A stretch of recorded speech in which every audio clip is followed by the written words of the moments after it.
First of all, thank you so much. Yeah, it's the same here. Boredom as newspapers, man. How's the lockdown in Norway?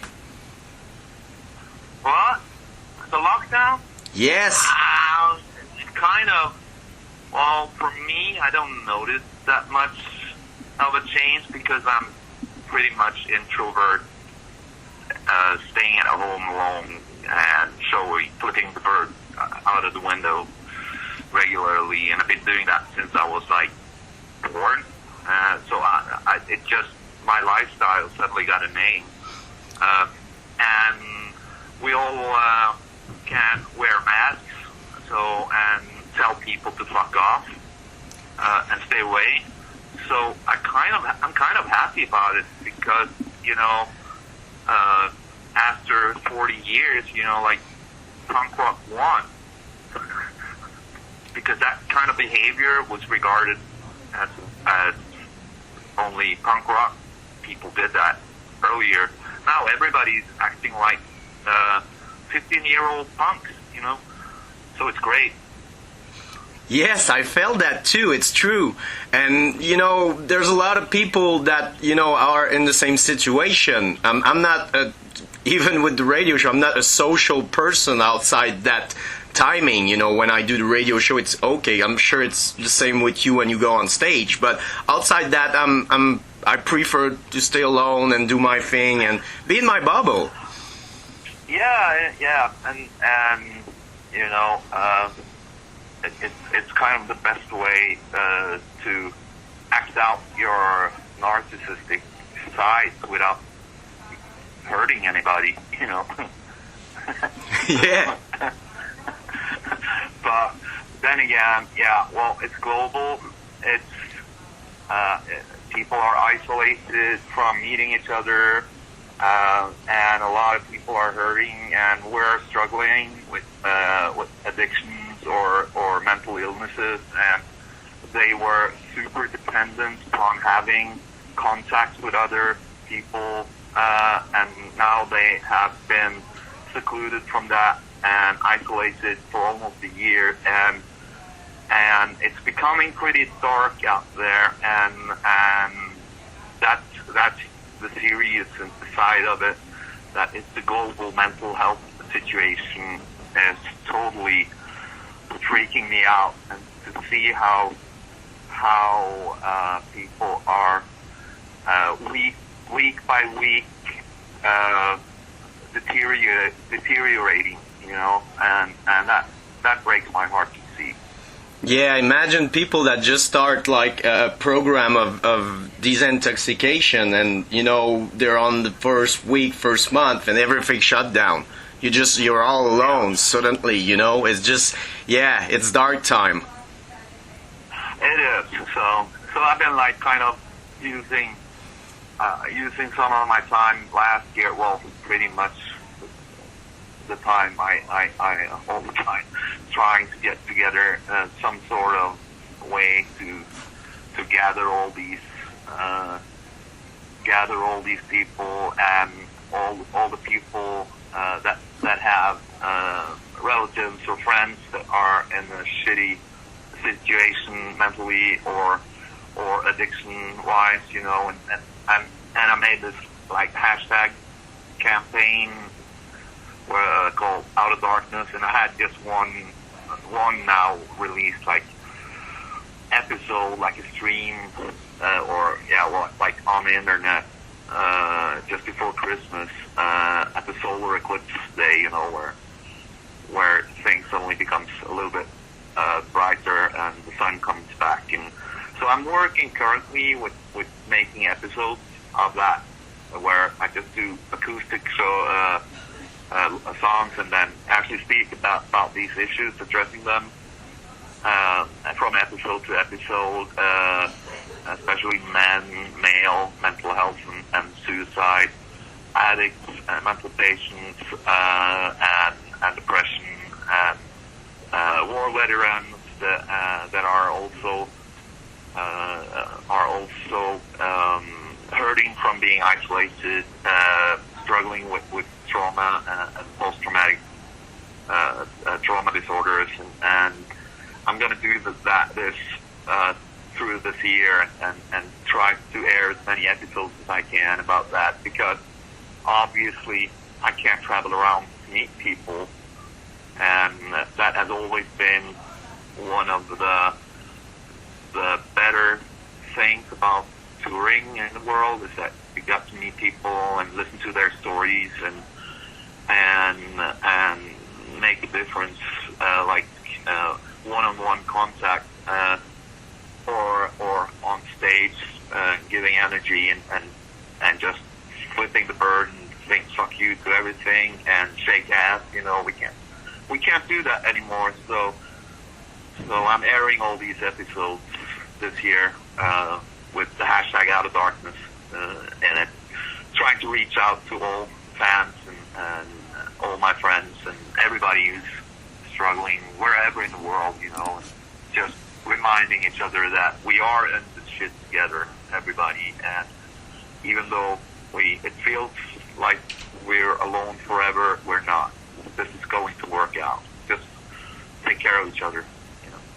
It's cool, and it really helped. I watched the first episode, and it's cool to understand the songs and the feeling behind it, and to take something negative and put it and bring it to positivity. It's really beautiful, and thank you for doing that. It really helped a lot of people, and let's talk about that in a minute. I'm gonna do a little intro, and I'm gonna introduce yourself whenever you're ready. I'm pre-recording the interview. I will air it in 2 weeks. All right, you go. Hell yeah. Welcome for the first time to our Quebec radio show, Prescription Punk Rock. My friend, I'm going to introduce yourself. Who the hell are you? Bonsoir, Québec. C'est Anke von L, punk rock singer. No, do I have to do the French accent? Not at all, but you're good. It's Hank von L here from Norway. Hi, Canada. Hi, Quebec. Love you guys. Miss you. Hank, it's such an honor to have you on the show. First of all, let's get back in 2018. You took me by surprise. I didn't know you were working on a solo records, and I heard Bomb to Bomb, and it blew my mind literally. It was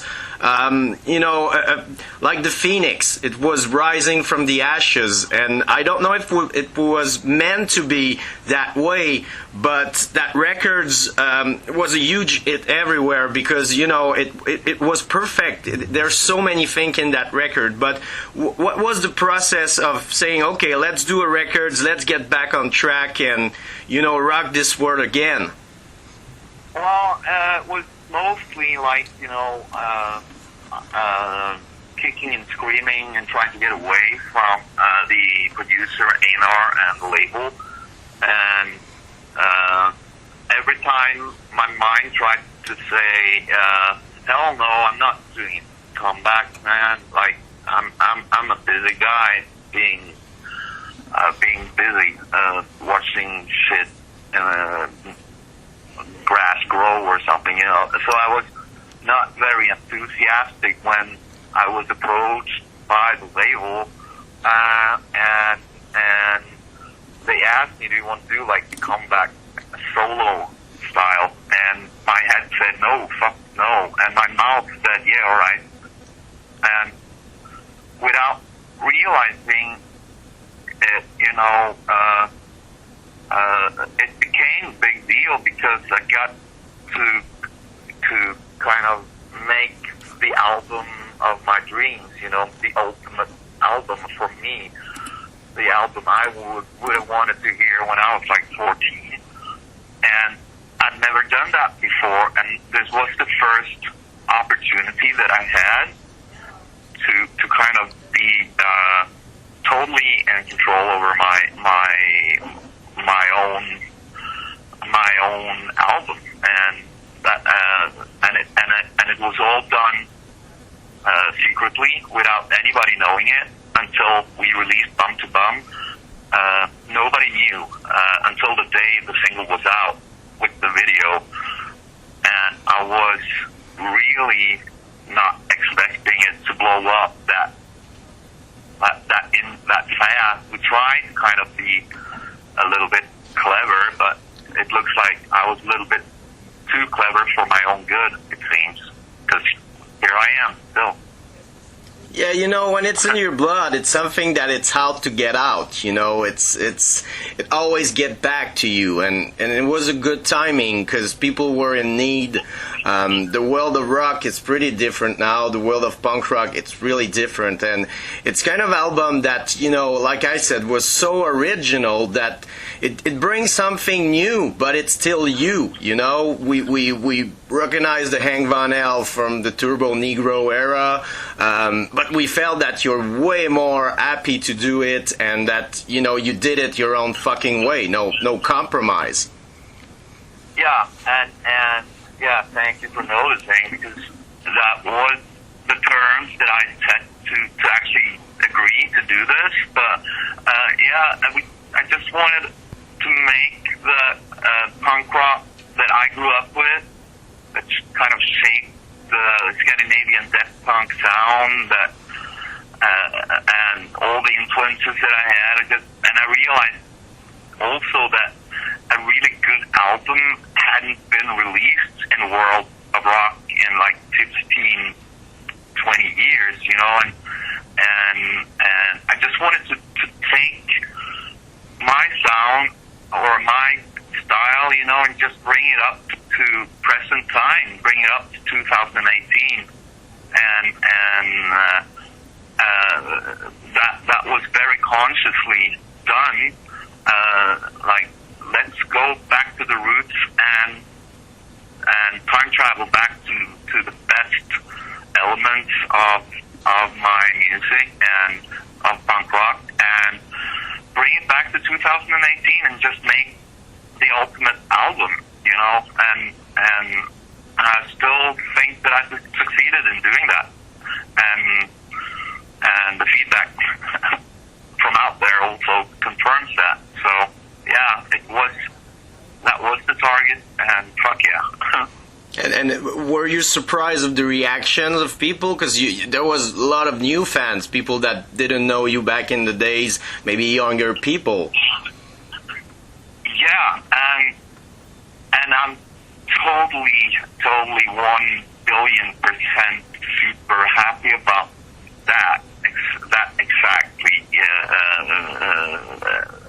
event, that it came so fast, that kids that were not old enough to be part of, you know, the Turbonegro era, you know, and they discovered the Hank from Hell things, and I realized that a new generation of kids loving punk rock was turning their attention into my direction, and that was a total blast. And there's no point, you know, in making good rock and roll if you don't try to also make it available for the coming generations, because they are the ones that needs this shit the most, you know. A lot of Turbonegro fans were really happy, and also live, you know, seeing my old fans just like 10 years older, and hugging them and high five, you know, and their enthusiasm really was touching me, you know, and of course I'm really proud of my old fans, you know, and really happy for them and communicating with them as much as I can, but bringing a new generation to the mosh pit, fuck yeah, that means a lot. Putain merde. Fuck yeah, man. And, you know, I'm so happy about that, because you deserve it, you know. Sometimes life it can be really hard and a pain in the ass, but, you know, in the end, if you take the good tools and you do something positive with it, it's working. And right now it's the thing, that records, it mean a lot to a lot of people because you inspired a lot of people to clean out and talk about their issues with mental illness and, get out of the closet and just like, okay, there's tools out there are people that can help me, let's try it. And it's beautiful because back in our days it was the era of the sex, drug, rock and roll, but I think the kids now get that you burn yourself or you die, and it's not that cool at the end. No, and you're totally right. Life has become and is still becoming more and more like a pain in the ass, and all these kids have no answers to what to do, and then Hank needed to come back from the dead, and say, if life's a pain in the ass, shake it, shake your bum, that's the only way to cope with this shit and deal with it. It's actually to allow your ass of pain to be shook, and shake it off, Breathe dragon fire with that, it's problem solver number one. It's so true. Eric Bachman play a huge part on the records. I mean, the chemistry between you guys, it's such strong and amazing. It felt that you don't need to talk to each other. How did you meet Eric, and how it came to working with him on the solo record? Well, my co-writer and producer, AB9, was also the guy that kind of went up to the Himalayas and found me in my temple of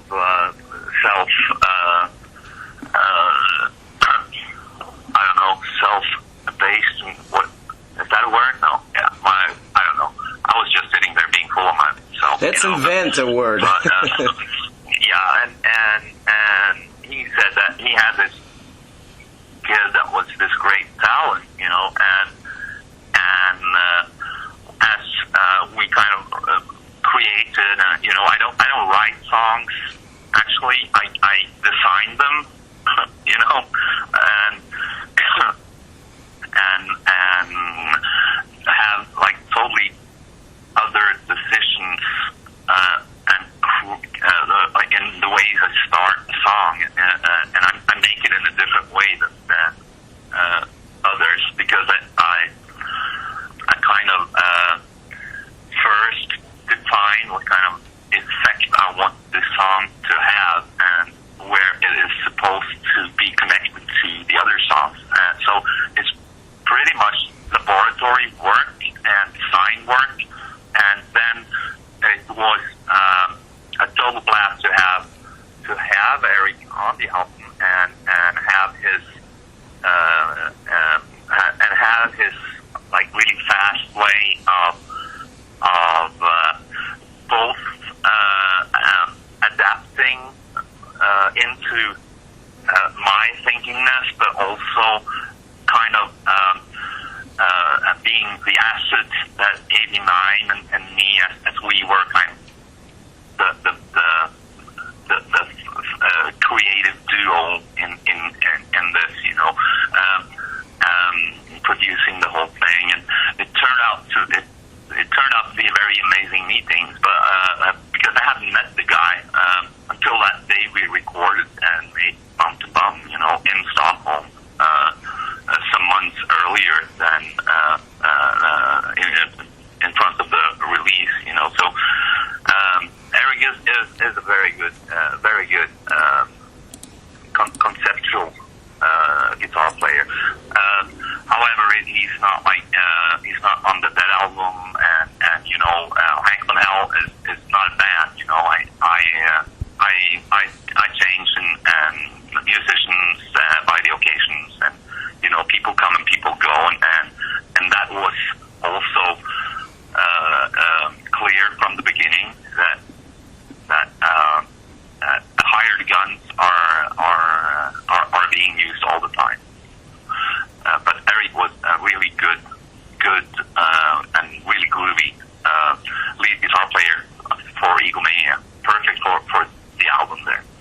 Yeah, and that's how I liked about the project. It's like bringing different directors on a series. A lot of shows doing that, and it brings something different and always some freshness. And I think that's what happened with Dead, because it's kind of different, but it follow a line. But it's really different records, and we put it on number one of our top 25 this year because it was really original, and every song on it just fit perfectly, and you really have to listen the whole thing, not just the song, because you don't get the whole thing. It's really I'm not sure it's a conceptual album, but at the end it really are a meaning when you listen to every song. Yeah, I can confirm that it was and has always been the ultimate album of my soul. It's actually me describing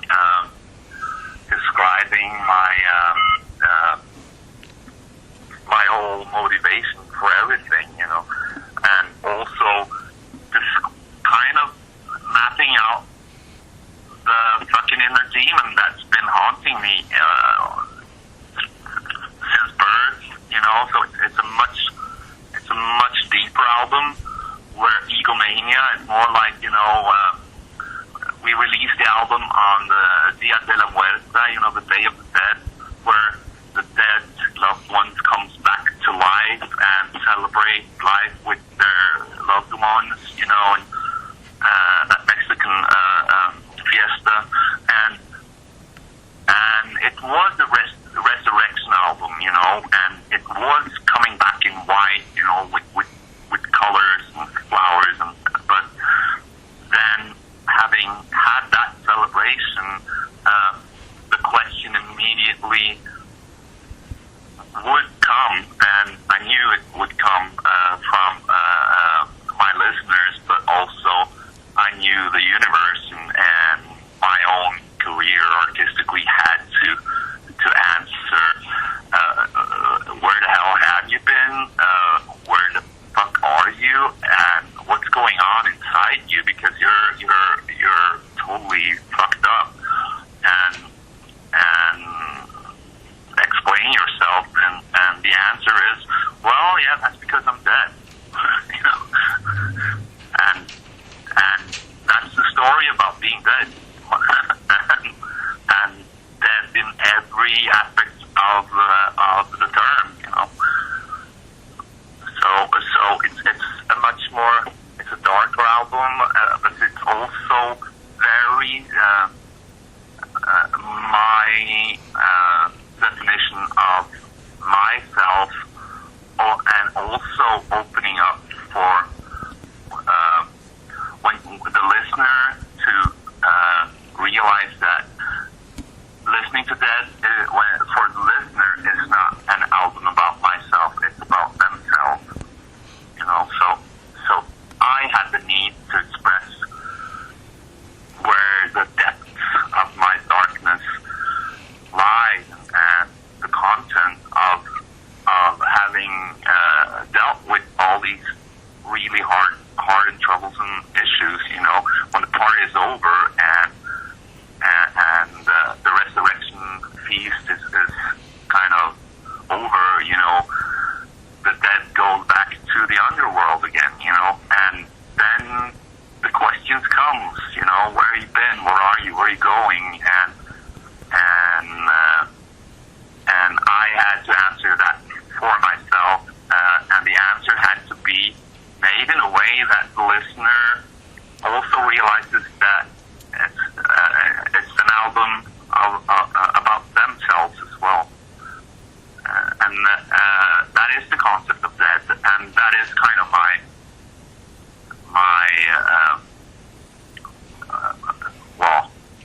it's kind of like my hallmark or milestone, or like the prime mover album of my whole existence, the way I look upon the world. And it's really interesting because a lot of artists right now are more about talking about themselves, and not let people figure out, their meaning of life through music and through lyrics you wrote, and I felt that too, it's like thinking about your own demon, and it feels like you can kill them, but it's like a father who beat you and die, it's still haunting your mind even, after his death, and like you said, where it goes and what's happening and how I have to deal with it now. It's done. It's question that people have, and sometimes the answer is not easy to find. Yeah, and it's kind of also it's kind of my acknowledgement, confirmation to the listener that your feelings, your thoughts, they're you. They're not wrong. The pain is real, and the only way to deal with it is not by being dead, because that's gonna suck too, That's not the solution. That's just a transformation, and not only like talking about physical death, but all kinds of deaths. Things must die, so new beginnings can come. But the pain is real, and I'm trying to tell to the listener that I have it too, and you never get rid of the pain. The only way to deal with it is to make room for it, make a bigger space for it, and make it part of you so that you actually can live with it. And at the end of the day, we're all dead.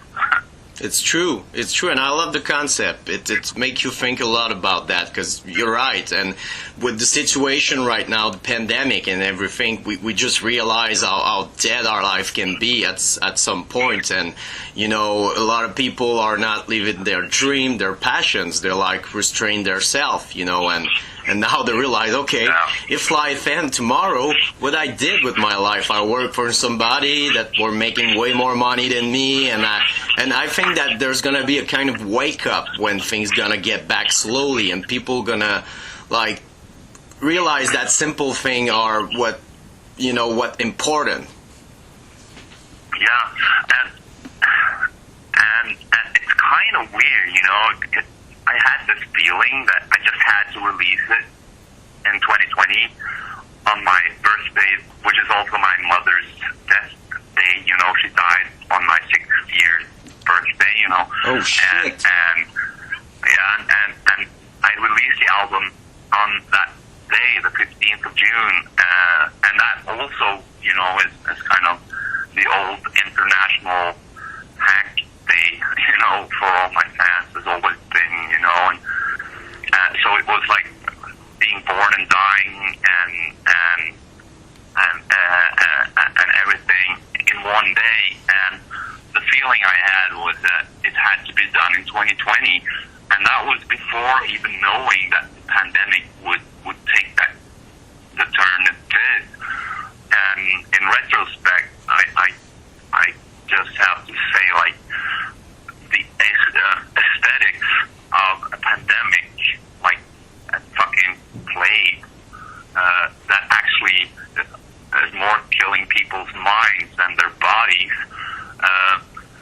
like a mental black death plague, nothing is more fitting for the Dead album to be released in such circumstances. And for me, I think it became kind of like a historical hallmark album. Without knowing it, it kind of defined the whole 2020 year, and what it was like that year. When what's the soundtrack of 2020? Well, it's dead. It's fucking dead. It's gonna be the year people don't want to talk anymore. Yeah. Yeah. And so in one way, the ugliest things can turn into some sort of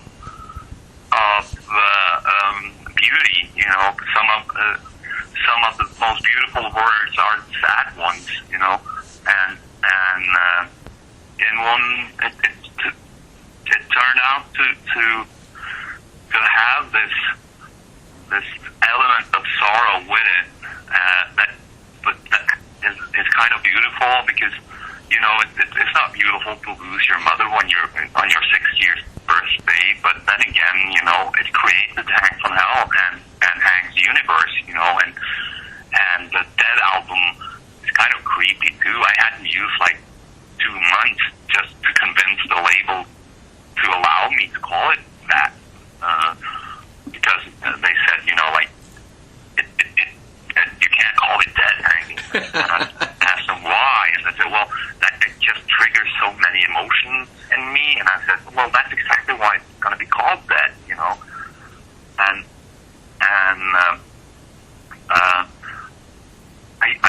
and then I said, well, Help, the title Help was already been used by the Beatles, and so, of course, a one-word album, then when help doesn't arrive, you're dead, so it's kind of a salute to the Beatles album, that they actually asked for help and nobody came, and now we're all dead, and in all its misery, it turns out to be a sad and beautiful album, made up in a sad and beautiful time. Yeah, same as Help with the Beatles. It was like kind of sad because they knew where they're going. They knew that it was the end, but they did it, and there's a lot of emotion involved and a lot of negativity inside of them. But at the end, it's one of their best album, and I'm sure it saved a lot of life out there, and I'm sure Dead's gonna be the same, for a lot of people. Yeah, and we've been deprived of things. We are all deprived of shit in our lives, and in our day-to-day society, we are being deprived of all kinds of stuff, and your countryman Leonard Cohen said that deprivation is the mother of all poets,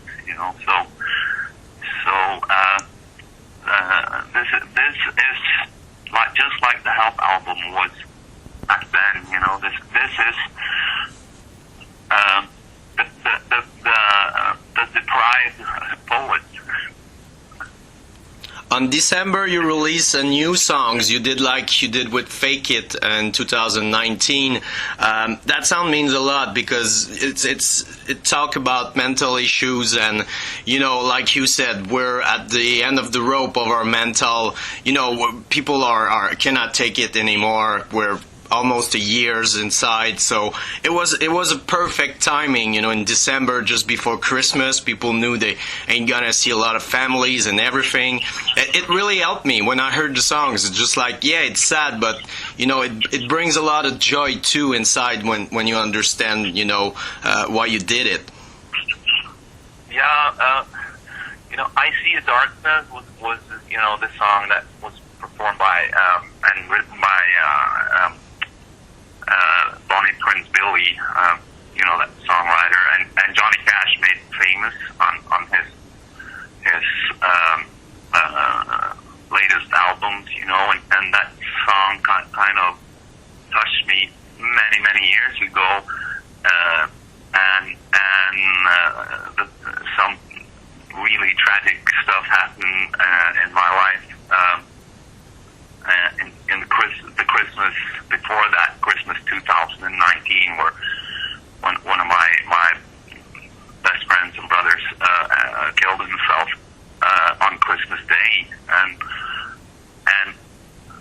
when I saw the way 2020 was going and how I really felt that this is going to be a really bloody mess, in people's minds, and that song came up very fast, and I felt that the darkness that is kind of taking place and took place and started last year, it would affect a lot of people, and I knew it was going to be ugly, and I knew it was going to be dark, and luckily, I realized that this shit I know, I'm Hank from Hell.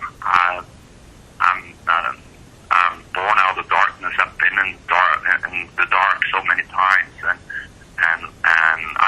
way out. Trust me, guys, I know the way out, and I just wanted to tell that, and I wanted to do it just before Christmas, and it was like the 21st of December. I aired, or what it meant out of the internet, you know, the Out of Darkness, kind of stream show. You can find it on Facebook, and I did it on that day. On purpose, and it was all aimed at that day because it was like the solar eclipse, the darkest day of the year, when the sun turns, you know, and becomes brighter on the northern hemisphere of the planet, that is. And I knew that this Christmas was going to be ugly, and I knew that the mass depression was going to become more and more challenging the closer we got to Christmas, and I knew that I knew that was when the really troublesome effects of the lockdown, the global lockdown, would start to come for real, you know. And I know that the numbers or statistics aren't out publicly, but I know from people I know in the healthcare services and government that many people are really struggling, and it started in December, and a lot of people were not looking forward to Christmas, and I just needed to put that song out and have that hashtag Out of Darkness done. When the sun turned, you know, it needed to be said that we need to be brothers and sisters and hold hands through this darkness. And the ones who know the way out of it, like myself, you know, can kind of point out the direction to the others. And I gotta be honest, I'm hurting like hell. I'm hurting like everybody else. I can have like really tough depressions going on for days and weeks during the lockdown. It sucks, you know, and sometimes it's so dark that it's pitch dark. You can't even see.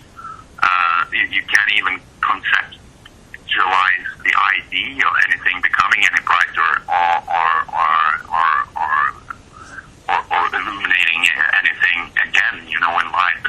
And it's at those low points and in troublesome times where you need your brother to reach out his hand and a sister to reach out her hand to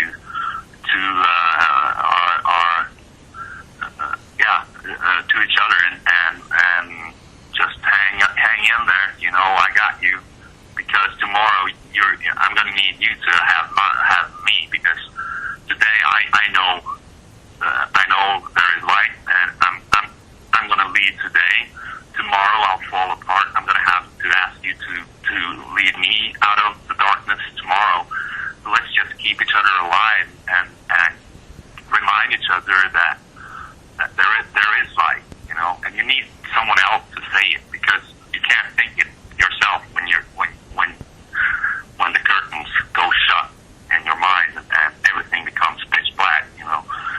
And that was the whole purpose about releasing the song, and also releasing episodes of this acoustic shows, and I'm producing more shows for acoustic shows to be released on the internet.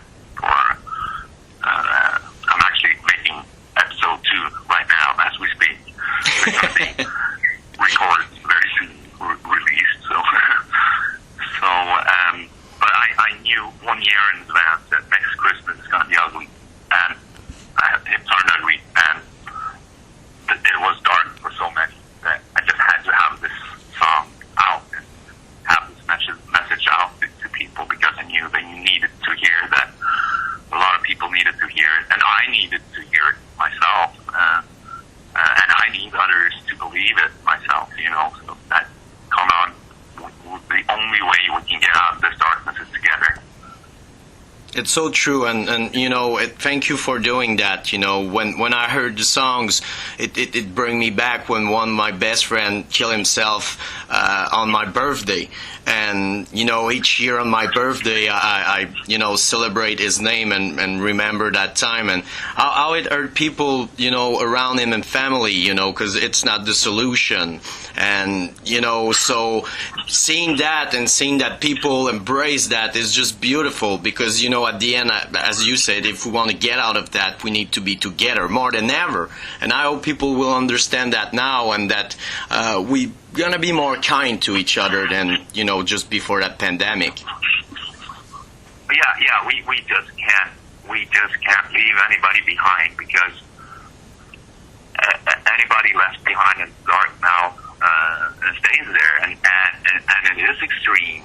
Like the suicide rate is exploding on the planet, and that is a waste. Because a lot of people can be saved by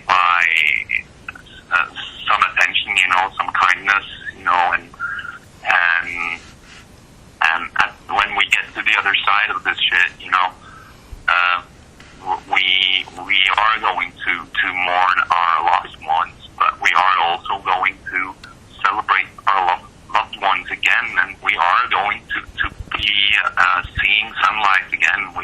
There is a way out of this darkness too, and history tells it and proves it, that this planet goes into dark mode sometimes, and it swallows many souls, but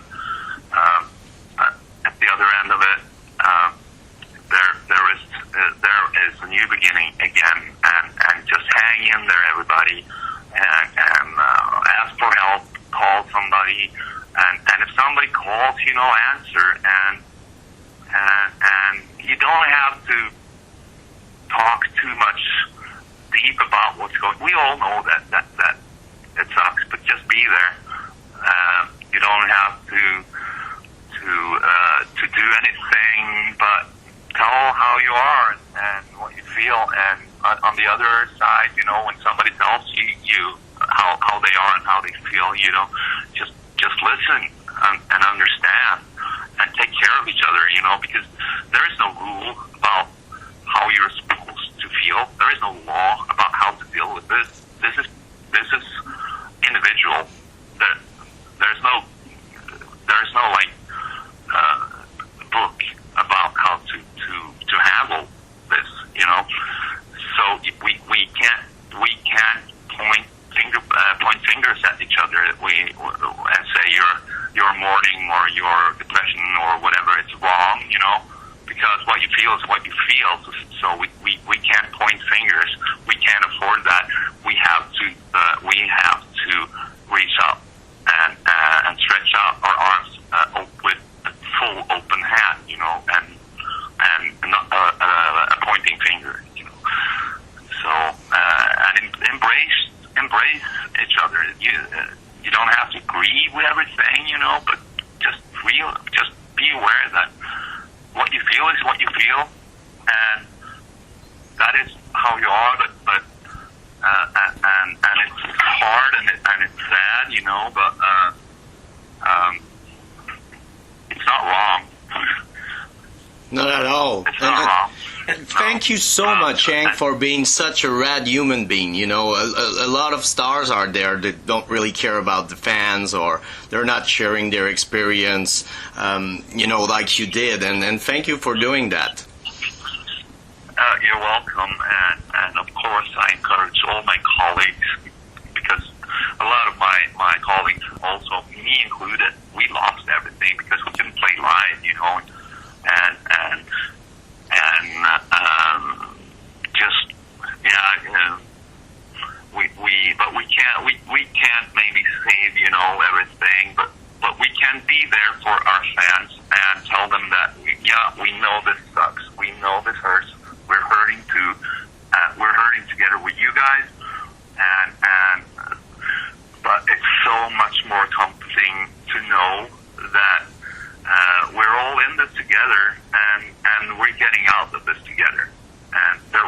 day where when we celebrate physically together, with rad, kick-ass, shake-ass rock and roll shows. Yeah, and we can't wait to have you back. Life again. We just can't wait to have you back in Quebec. I know you were in Montreal for the Egomania tour, and by the way, how was it? I missed the show, then me. That was an amazing show. All the Canadian shows were Vancouver and Toronto was awesome. I have a special heart for Quebec, in Montreal because of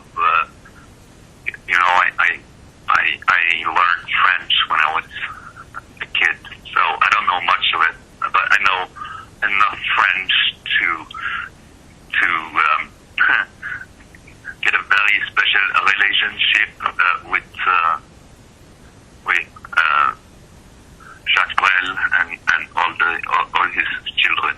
So that show in particular was really, really cool because I had my French-speaking fans in Canada there, and we all had great fun about being hanging with his French-Canadian friends, But it's not common that somebody in Norway learn French. How did you learn it back in the days? It was something that your school were offering? Yeah, the school was offering like German, Spanish, French, whatever. But also I somehow just ended up being in France a lot in my early days, and I got to practice the language, and also I've always been kind of interested in the French. The French history, also internationally.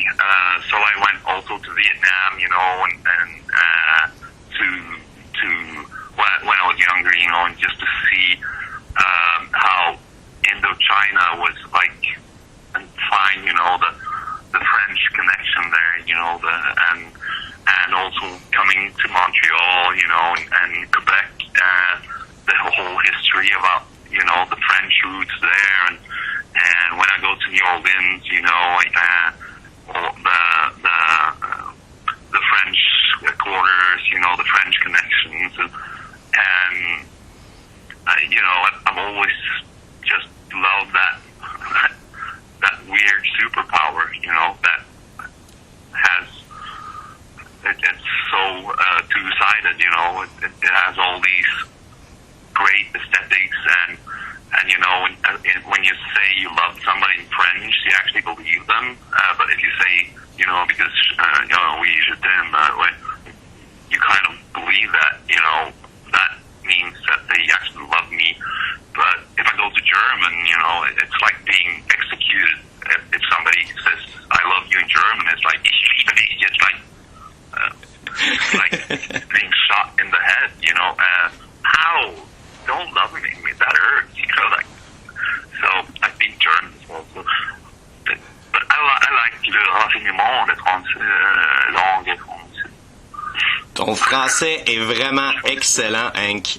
C'est surprenant. It's really surprising because, here in Quebec, as you know, we're kind of all alone, and we feel isolated, and not many people care about our history or the language or anything, They find us rad, but, they don't take time or anything to try to understand and learn. But, and we're always surprised when somebody care about that, like, oh, shit, you know some French, you care about that?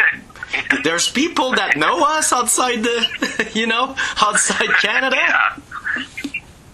Oh, ne me quitte pas, mes amis.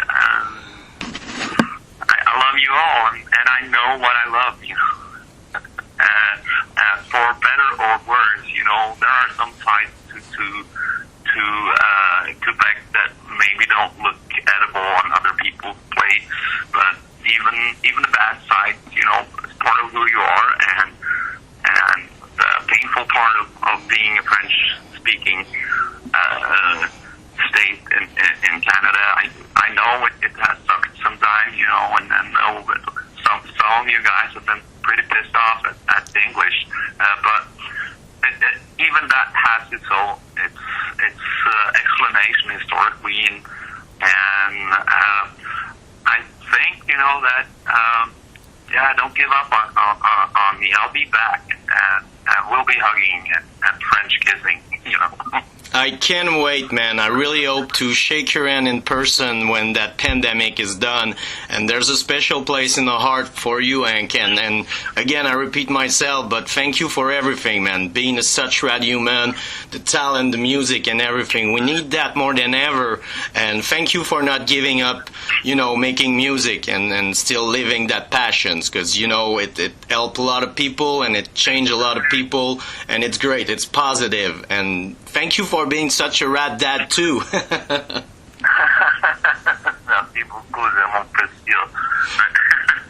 Before we leave, quickly, my little girl is a huge fan, and why she's a fan is kind of funny because when she saw the video of Bum to Bum, at the beginning you got a hat made with aluminum.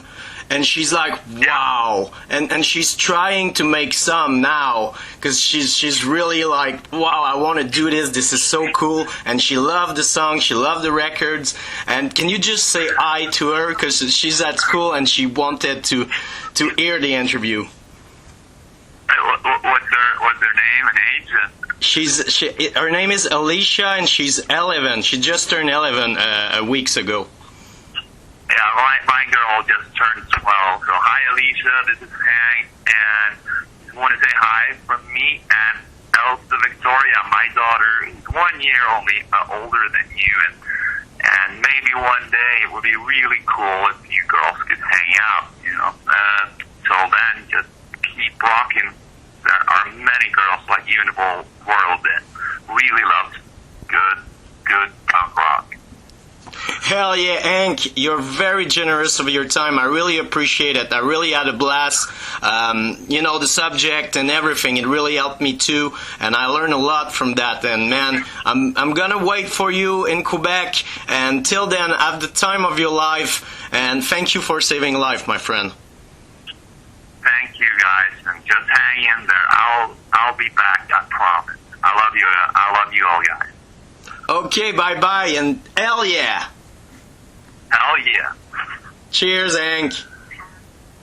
No problem. It was great, thank you. Yeah, okay, cool. Can you just give me a heads up when it's done and it's possible to get like... Yes, I'm gonna share all the details to Mike so he can send it your way. And if you need anything, just ask. And thank you, Hank. Thanks so much. All right. Bye bye. Bye bye.